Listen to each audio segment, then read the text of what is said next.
بسم اللہ الرحمن الرحیم نحمدہ ونصلی علی رسولہ الکریم اما بعد اللہم صلی علی محمد النبی الأمی وعلی آلہ وسلم تسلیما۔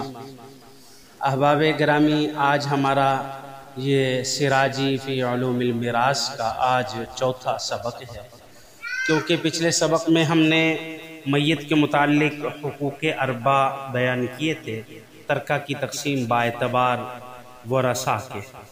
تو اس میں یہ تھا کہ سب سے پہلے تجہیز و تکفین کی جائے، پھر اس کے بعد جو مال بچے اس سے قرضہ ادا کیا جائے، اور پھر اس کے بعد وصیت ثلث مال سے نافذ کی جائے، پھر اس کے بعد جو مال بچے گا وہ ورثاء کو ملے گا۔ اب یہ بچا ہوا میت کا بچا ہوا مال جو ترتیب وار 10 قسم کے ورثاء پر تقسیم ہوگا، ترتیب وار، پہلے ایک پر اگر ان پہ نہیں ہے تو پھر دوسرے پھر تیسرے، تو ان کے 10 کے نام ذرا غور سے سن لیجئے۔ سب سے پہلے نمبر پر اصحاب الفرائض ہیں، پھر اس کے بعد عصبات نسبیہ، پھر تیسرے نمبر پر عصبہ سببی، پھر چوتھے نمبر پر عصبہ سببی کے عصبات، پھر اولاً نسبی ہوں گے، پھر دوسرے نمبر پر ثانیاً سببی ہوں گے، پانچویں نمبر پر نسبی ذوی الفروض پر ان کے حصوں کے بقدر رد ہوگا، اور چھٹے نمبر پر ذوی الارحام ہیں، ساتویں نمبر پر مولا موالات ہیں، آٹھویں نمبر پر مقر لہو بالنسب علی الغیر، نویں نمبر پر موسیٰ لہو بجمیع المال ہے، اور پھر آخری اگر کوئی بھی ان ورثاء میں سے نہیں ہے تو پھر بیت المال میں جمع کرائے جائے گا۔ سب سے پہلے نمبر پر اصحاب الفرائض کی تفصیل۔ اصحاب الفرائض یا اس کو ذوی الفروض، یہ ہے جو کچھ کہہ لے، تو اصحاب الفرائض یا ذوی الفروض یہ وہ حضرات کہلاتے ہیں جن کے کتاب اللہ میں یا حدیث مبارکہ میں یا اجماع امت میں مقررہ حصے ہیں۔ وارثین میں سب سے مقدم یہی ذوی الفروض ہوتے ہیں۔ ان کے بعد اگر کچھ مال بچ جائے تو وہ دوسرے لوگوں کو ملے گا، اور اگر نہ بچے تو دوسرے لوگوں کو کچھ نہیں ملے گا۔ اب یہاں ایک سب سے پہلی بات یہ ہوگی کہ میراث کی تقسیم میں ذوی الفروض کو سب سے مقدم کیوں کیا گیا ہے؟ دیکھیں، اس کا مختصراً جواب آپ احباب جان لیجئے کہ اگر ان کو مقدم نہ کیا جاتا تو ذوی الفروض کے حرمان محرومی کا باعث ہوتا، یعنی اگر ان کو ہم مقدم نہ کرتے تو پھر یہ ذوی الفروض کیا ہو جاتے؟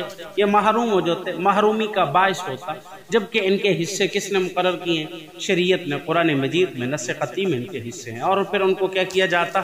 محروم کیا جاتا۔ اس وجہ سے سب سے مقدم اس کی اہمیت کو ظاہر کرنے کے لیے اصحاب الفروض یعنی ذوی الفروض کو سب سے پہلے مقدم کیا ہے۔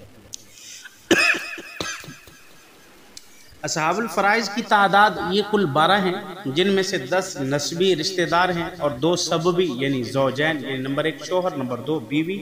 یہ آخر میں جو 2 ہیں یعنی زوجین، یہ سببی رشتہ دار ہیں، نسبی نہیں۔ پہلے 10 یہ نسبی رشتہ دار ہیں۔ اصحاب الفرائض کے حصے، اصحاب الفرائض کے جو مقررہ حصے ہیں وہ کل 6 ہیں۔ نمبر 1 نصف، نمبر 2 ربع، نمبر 3 ثمن، نمبر 4 ثلث، نمبر 5 ثلثان، اور نمبر 6 سدس، اور ان کی تفصیل انشاءاللہ تعالی ہم آگے چل کے بیان کریں گے۔ دوسرے نمبر پر عصبات ہیں، یعنی پھر عصبات کی تعریف کیا ہے؟ عصبات وہ لوگ کہلاتے ہیں جو تنہا ہونے کی صورت میں پورے مال کو لے لیتے ہیں۔ اگر دیگر ورثاء کے ساتھ ہوں تو ان کے حصوں سے بچے ہوئے مال کو لے لیتے ہیں، اور اگر کسی اور حصے دار کے لیے کچھ بھی، اور اس کے علاوہ کسی اور حصے دار کے لیے کچھ نہیں چھوڑتے، یعنی جو مال بچ جاتا ہے اگر یہ اکیلے ہیں تو پورا مال ہی لے جاتے ہیں، اور اگر اس کے علاوہ جن کے حصے مقرر ہیں ان کو دینے کے بعد جو مال بچ جاتا ہے وہ ان عصبات کو دیا جاتا ہے۔ عصبات کی اقسام، عصبات کی 2 قسمیں ہیں۔ عصبہ نسبی یعنی وہ میت کے رشتہ دار جو نسب کے اعتبار سے ہوں، جو میت کے ساتھ نسب کا رشتہ رکھتے ہیں۔ عصبہ سببی، اس سے مراد مولا عتاقہ ہے، یعنی ایسا مولا کہ جس نے اس کو کیا کیا ہے؟ آزاد کیا ہے۔ یہاں عصبات یہ جمع کا صیغہ لائے ہیں اس لیے کہ عصبات کی مختلف قسمیں، عصبہ بنفسہ، عصبہ لغیرہ، عصبہ بغیرہ، عصبہ ما غیرہ، اس وجہ سے یہاں عصبات کو جمع کا صیغہ لے کر آئے۔ اور پھر اس کے بعد